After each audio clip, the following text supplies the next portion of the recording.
I was using Craigslist as a means of selling some of my old, unused things I had stashed away in my house.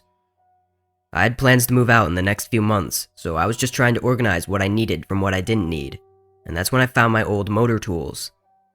They were high quality and still functional, but I had gotten battery-powered ones to replace them not long ago. With no use for them anymore, I took a couple pictures and posted them up on Craigslist. I had listed a power drill, driver, and matching tool set for $80. Considering they weren't that old and still fully functional, this was a really good deal. It didn't take long to get responses. In just an hour, I got 2 replies to my post. One of them emailed me, asking if $50 would be okay, but I politely declined. The other reply stated that they were very interested and wanted to buy them that same night for the listed price. I agreed and said I was available at 5 if he wanted to swing by and pick them up. I never let anyone into my house when selling things. I'd always just bring the stuff out to my driveway and talk to them there. It was a well-trafficked neighborhood street, so I wasn't worried about anyone attempting something out in the open. As I usually did, I was going to stand out in the driveway with the items a bit before 5 and wait for them so that I could make the transaction as quick as possible. But just past 4:30, there was a knock at the door. I looked out, seeing a man standing there with his red car parked in the driveway. I opened the door a crack, asking who he was. The man said he was here to buy the tools that were on Craigslist and admitted to being early. I told him to hold on for a minute and to just wait in his car, as I wasn't expecting him yet. He hesitated, making the interaction more awkward than it should have been, but then he turned around. Once he walked away, I got all the tools together and met him at the top of the driveway. I had an outlet outside for him to test the tools with, and he seemed satisfied with them. "About 20, he said while holding the drill. "The deal was 80. I can do a little lower, but 20 is too low," I said nicely, though I was slightly annoyed because he had already agreed to pay $80 for them, and $20 was just a total ripoff. He put the drill down, and without even looking at me, he walked back to his car and drove away. I was confused and upset, feeling like I'd been played and just had wasted my time. I got the tools back inside and just went on with my night, trying not to let myself get too upset about it. Really, it was just a small inconvenience. At least, that's what I thought.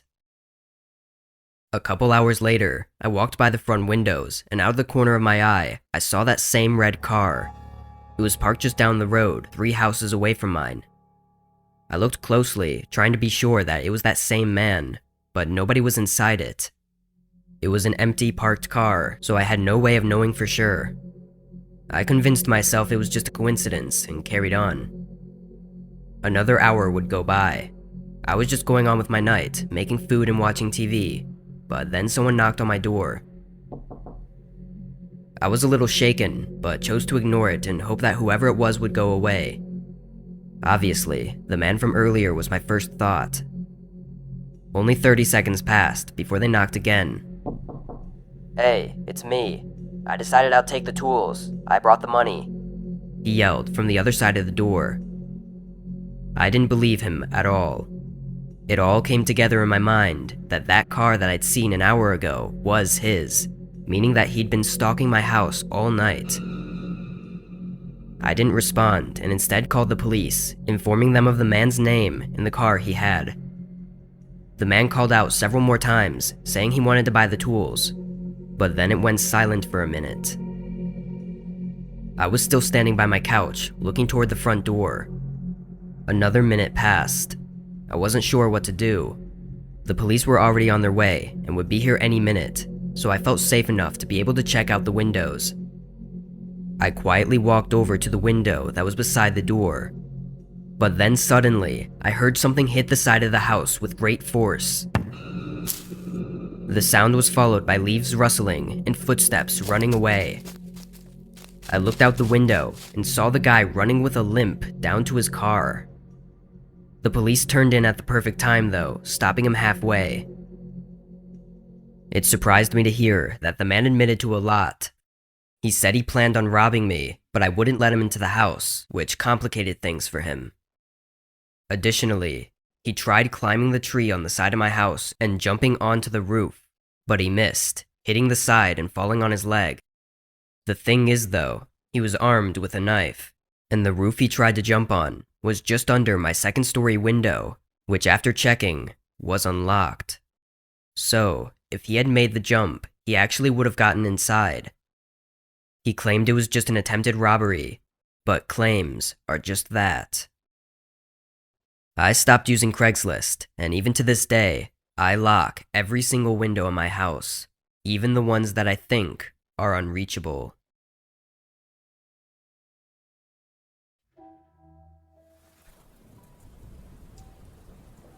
I used Craigslist many years ago to find a room for rent. I was looking for a house to stay at and be able to split rent with a roommate or roommates. It took maybe a week to find a place that was suitable for me, and several phone calls with the owner before I was ready to move in. The owner who was to be my roommate seemed like a really normal, nice guy who was similar in age as me. He told me all about the place and what to expect, and I also felt like we connected well. With everything seeming perfect, I was getting really excited. I didn't have much to move, so I packed it all up and stuffed it in the trunk of my car, and in just a few days, I drove out 30 minutes to my soon-to-be home. It was located outside of the main town and in more of a woodsy terrain. It had a long driveway leading far from the road. Pulling in, though, it was not as I'd expected. It was a very old, wooden home. I knew it was passed down from his parents, but this place looked to be at least 100 years old. The pictures of the inside that I'd seen on Craigslist looked to be fairly modern, so I assumed they had to have done some pretty big renovations. I left everything in my car as I went up to the door and knocked. Aaron, the owner, came and showed me around. While the outside was not so impressive, the inside was the opposite. Very well maintained, clean, and definitely had been renovated not long ago. I was really happy with everything and moved my things in that night. Several days went by with no issues. It didn't even feel like I'd found this place on Craigslist. It felt like I was just living with a friend. Aaron worked in town though, so he was gone most of the time, and I worked from home, so I got to have the whole house to myself. Well, not the whole house. There was one door that was always locked. It wasn't any of my business, and I knew that, so I never brought it up with Aaron. But it still got me wondering. It was almost definitely the basement door, but this was odd because he said the house was a one-story home, not mentioning anything about having a basement. Another couple days went by before something happened.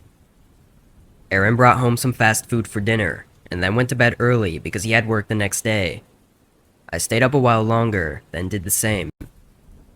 Laying in bed though, I had trouble falling asleep. There wasn't any reason for this, it was just one of those nights. But after a while, I heard Aaron's bedroom door open. I was listening, because there was nothing else to do, but no sounds came. I waited a whole 2 or 3 minutes before he started walking, slowly, down the hall towards my door. Just as he was passing though, he stopped. I heard the floorboards creak, followed by the door thump softly, as if he was pressing up against it. He stayed there behind the door for a while. I don't even know how long, but then he walked away. Not back toward his room, but the other way, toward the main hallway. Then a door opened and closed. I didn't know what to think. It was really weird and creepy, but also I'd known Aaron for a while now and didn't see him as a weird person. But what was he doing? And where did he go? I stayed awake as long as I could, waiting to hear him come back, but he never did. Over the next few nights, I noticed a pattern. Every time I would go to bed, about 30 minutes later, Aaron would open his door, stand still for a minute, then walk to my door, stand still again, then leave and go into the locked door. He never slept in his room. He always slept somewhere behind the weird locked door. What made it so creepy was that he was trying so hard to keep a secret from me. I decided one night that I was going to figure this all out, because I was beginning to feel unsafe. I went to bed and waited for Aaron to do his usual routine. He opened his bedroom door and walked over to mine. Then, as soon as I heard him unlock and open the other door, I got up and quickly went into the hallway, catching him standing by the open door. He looked back at me, clearly startled. "Hey, is everything okay, Aaron?" I asked. He just stared at me, eyes still open wide from the scare I gave him. "Why do you keep going to that door every night?" I broke the silence, getting impatient. We were standing on opposite sides of the long, dark hallway, but I could sense that something was wrong with him.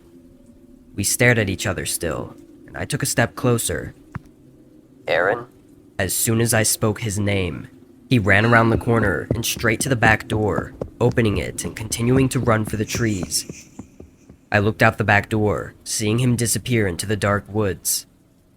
I was shaking, horrified at what just happened. I have no words to describe the unknown thoughts running through my head. I closed the back door, then grabbed a knife from the kitchen and walked over to the door Aaron had opened. It was in fact a basement, but there was no light switch and it clearly had not been renovated like the rest of the house. The walls were old, decaying wood. I debated whether or not to go down. I was so intrigued and curious, but terrified as well. The longer I stood there, the more afraid I became. I turned and ran back to my room, packed everything I could into 2 suitcases, stuffed them in my car, and drove away, never looking back. I never talked to Aaron again, and he never tried to contact me either. I didn't know what was going on with him, or what he was doing in that house, but I didn't want to be involved. After a while, I forgot about it. But almost 5 years later, I found myself wondering about it again. I looked up the house online and found some strange things. It had been torn down years ago. There was an article from 5 years ago, just a few months after I left, stating that the house was abandoned. To me, this meant that when Aaron ran away that night, he never came back. I kept reading, and it stated that the house was torn down due to what they described as criminal findings. It didn't go into any more detail about what those criminal findings were. This really had me shaken up for a few weeks. Things like this probably wouldn't happen nowadays, but you can never be too careful.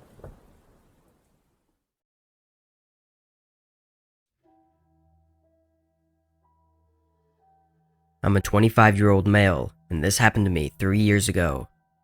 I had just signed a lease for a small house in the town I lived in. Having been living in an apartment for a few years, I didn't have a lot of furniture or large house decorations to fill the space in my rental. While I had a decent-sized couch and TV stand, I only had a mini TV that I wanted to put up in my bedroom since it was so small. Not having a ton of money to work with though, I took to Craigslist to find a larger TV for the living room. I found a few nice flat-screen TVs listed on the site. They were all over my budget though, and honestly, a lot nicer than I actually needed. I just wanted a large TV to fill the space in my living room. I didn't actually care about the quality of the picture on the TV. Anyway, I finally found one that seemed to work with what I needed. It was cheap, large, and was said to be in working condition. It was an old flat-screen TV from probably 10 years ago. Compared to today, they aren't even considered flat screens anymore, as they're usually 3 to 4 inches thick and really heavy. I sent the owner an email and continued with my search. Finding nothing else worth looking into, I just hoped for the best with that one TV. It wasn't until the following morning that I received a response to my email. The owner introduced himself as Mitch and said he'd love to show me the TV whenever I was available. I don't know if I just read it in a weird way or what, but he seemed to be over the top excited about this. It made me a little uncomfortable, but I just figured it was a happy old man or something. I said I could do any day this week after I got off work at 6, and Mitch said tomorrow at 6:30 would be perfect for him, leaving his address at the bottom of the email, along with a Google Calendar invite to an event labeled as Craigslist TV. I accepted it, though I wasn't really sure what the purpose of it was, and it was definitely not a normal thing people do. But it didn't affect me in any way. I got my truck emptied out, and the next day I went to work, then went straight to his address afterwards. It was dark out by now, and when I pulled into his driveway, I saw all the lights were on inside. I checked one last time to make sure I had all the cash on hand, then got out of my truck and went to the front door. Walking up, I could see that the front door was partially open. There was no screen door or anything, just one main door. Thinking it was left open for me, I leaned over and peeked inside, but didn't see anyone, so I rang the doorbell. Right when the bell rang, I heard something drop on the far end of the house. Then it went quiet. There was something about that noise that made me start getting nervous. After a moment, I decided I had a bad feeling about this and was just going to leave. But then footsteps came from behind the door, which then opened slightly wider, revealing a man. "Need something?" he said, half his body still behind the door. "Oh, yeah, I was here to look at your TV. We scheduled for 6:30 today." The man looked at me for a second. "All right." He opened the door completely and let me inside. I will say, at that moment, I knew something was wrong. He wasn't acting at all like he was in the emails. I expected a happy old man, not a large, grumpy, middle-aged dude, but I was already inside by the time all the alarms were going off in my head. The TV was in the room right next to the door, so he stood there while I looked at it. Yeah, this looks good. I'll take it," I said, not even knowing if it worked or not, but I wanted to get this over with quickly. I held out the money. He looked at it for a moment, then back at me. He reached out and took it, then shoved it in his pocket, and without giving me any time to react, he grabbed me by the shoulder and shoved me back towards the door, yelling at me to leave. I didn't argue. I sprinted out to my truck and drove away. Not long after, I pulled to the side and called the police to let them know I'd been robbed. The whole time, I was just thinking about how stupid they were, meeting me at their own house, robbing me, and letting me go, knowing that I knew where they lived. But when the police got to the house and called me back, I was in complete shock, hearing what they told me. Over that week, though, things became more clear. The man I met at the house was not Mitch. Mitch, the owner of the house, was found unconscious in the kitchen. Thankfully, he survived, though he had some pretty bad injuries. The man I met at the door was another customer Mitch was meeting from Craigslist to pick up some kitchenware he was also selling. He ended up beating and robbing Mitch, likely just minutes before I showed up. What's even crazier is that Mitch had sent that man a Google Calendar invite as well, and the man accepted it, probably unknowing that it showed his email, which just so happened to be his first and last name. He was caught within a few days. During this whole case, I got to actually meet Mitch, and he was indeed a happy old man, even despite what happened to him.